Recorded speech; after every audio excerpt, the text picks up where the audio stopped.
Welcome to the new session of class 10th Social Science History Chapter 1 The Rise of Nationalism in Europe।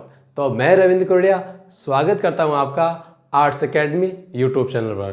तो हमारे आज का जो topic है वो है आपका 1848 द रेवोल्यूशन ऑफ लिबरल्स।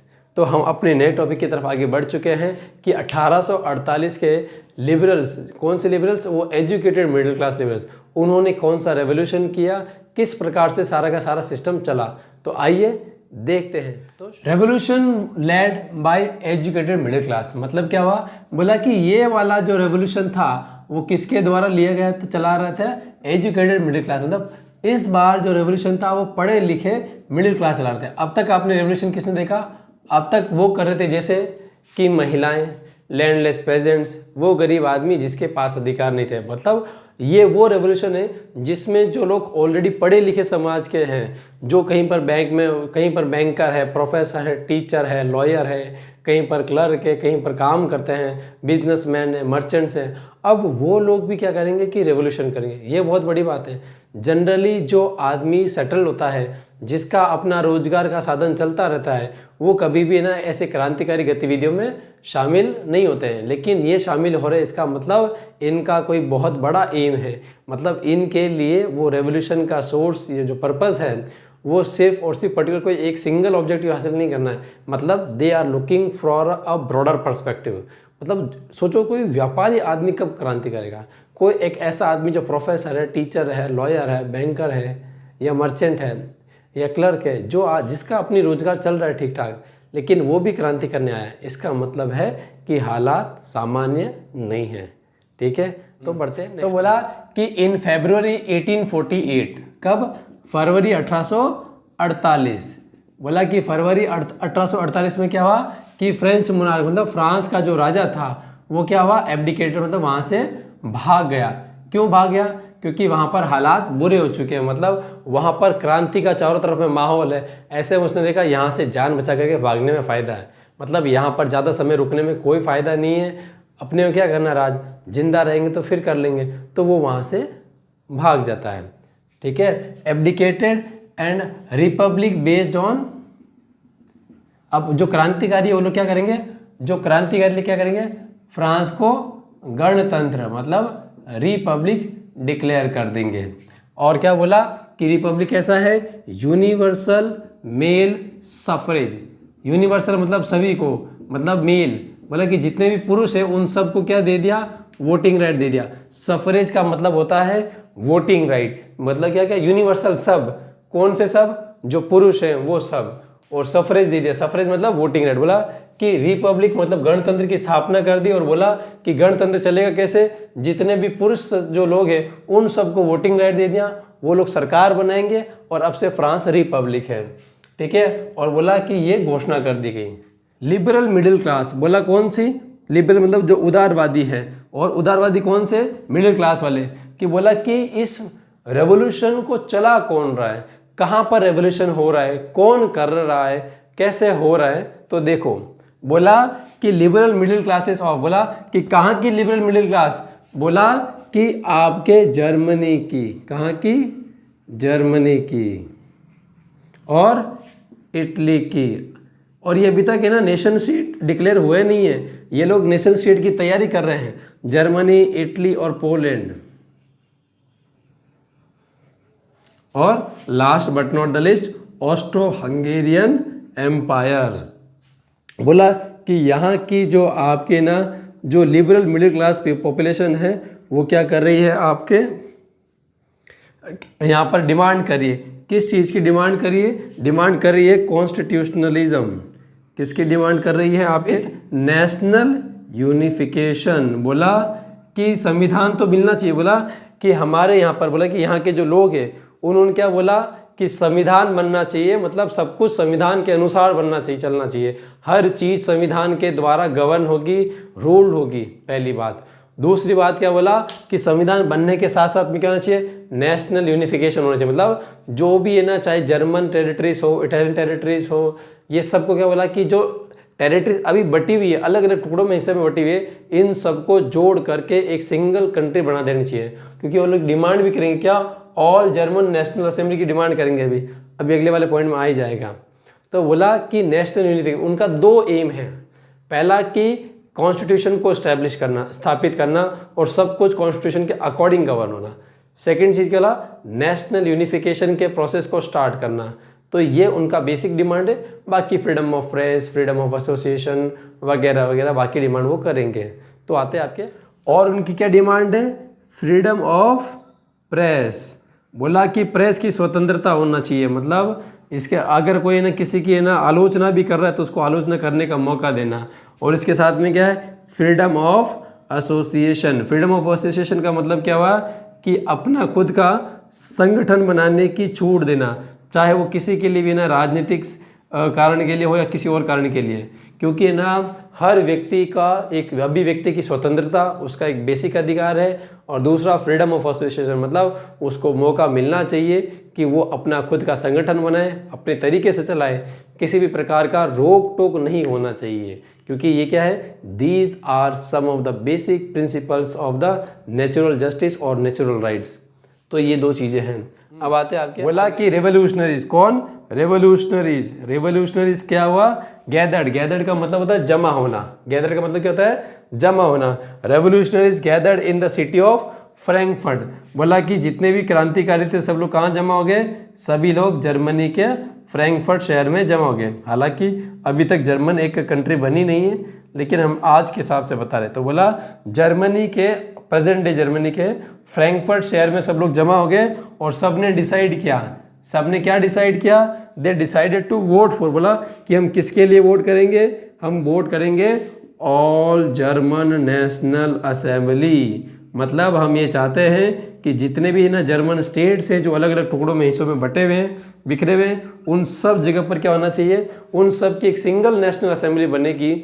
और उन सब जगह का जो रिप्रेजेंटेटिव होगा वो कौन होगा, वो सारे के सारे होंगे जर्मन्स।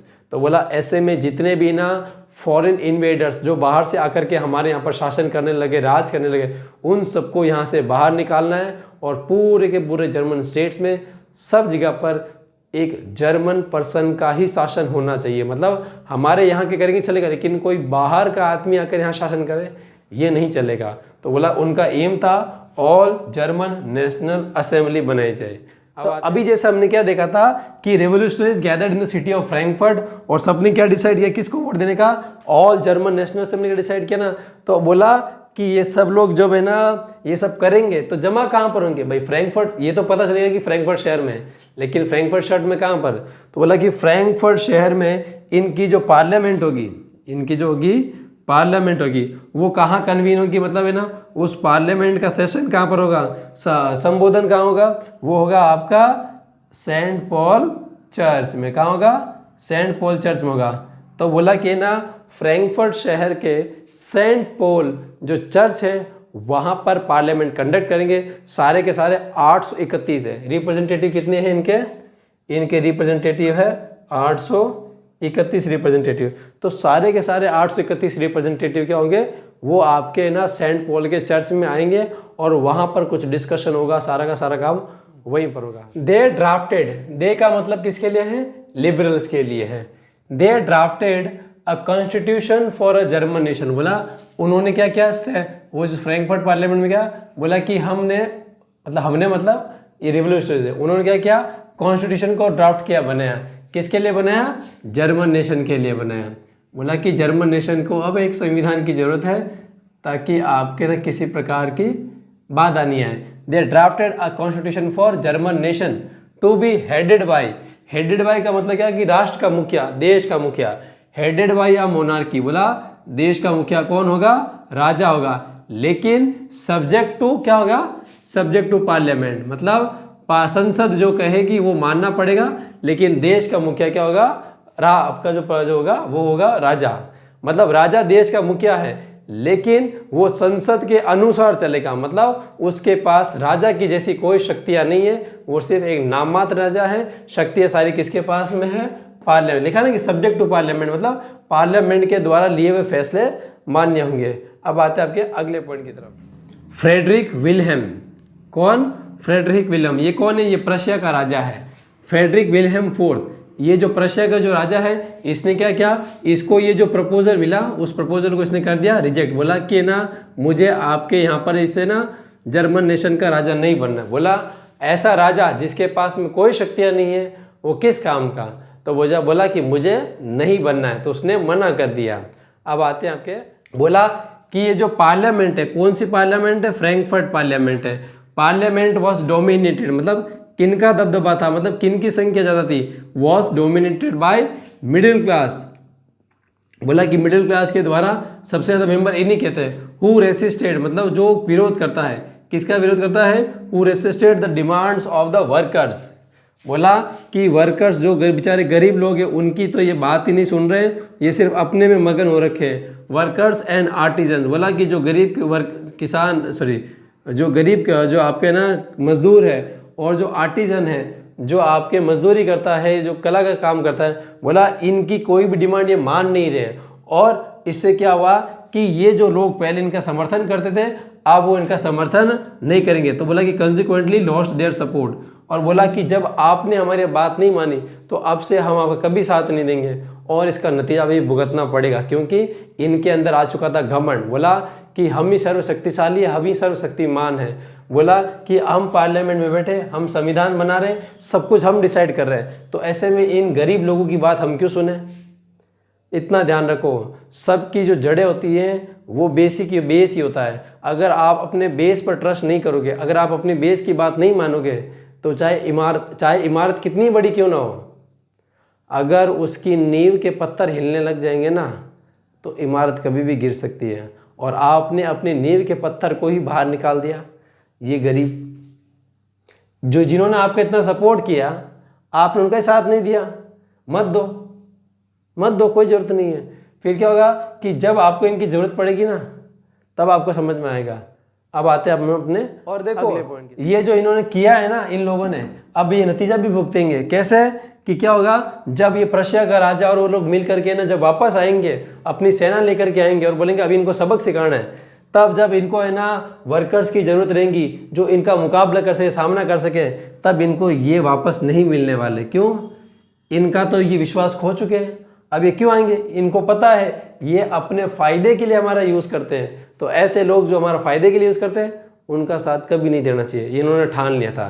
तो ये लोग मदद करने नहीं आए और इसका नतीजा क्या, ट्रूप्स वर कॉल्ड, सेना आ गई और असेंबली को क्या कर दिया, assembly was forced to disband. बोला कि अब से बंद कर दी। क्यों, नहीं सर्वाइव कर पाएंगे ना, वो तो देखो क्या कि पावरफुल है, ताकत है उनके पास में, हम ये कर लेंगे, हम वो कर लेंगे। लेकिन एक बात देखना, पार्टी हमेशा कार्यकर्ता से चलती है, संगठन हमेशा कार्यकर्ता से चलता है।